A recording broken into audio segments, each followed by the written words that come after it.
আমি 4 জন মানুষের সামনে ওয়াজ করছি, 4 ঘন্টা, 3 ঘন্টা, 3.5 ঘন্টা।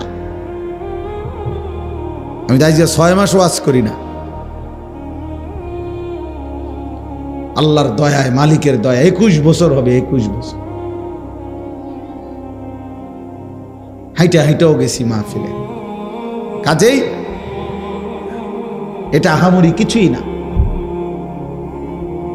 এই হুলস্থুল, এই কেন নামাজ পড়লা না? তুমি জানো তুমি আসবা মাহফিলে,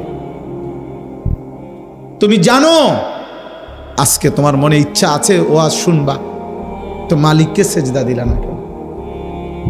আল্লাহকে সেজদা দিলা না কেন? আল্লাহকে সেজদা না দিয়ে একজন বক্তার কথা শুনবার জন্য দৌড়ায় আসলা কেন? কি লাভ হলো? ছবি উঠাইবা আমার লগে? তো দাঁড়াও আমি আসি তোমাদের কাছে, ছবি উঠাও একটা একটা।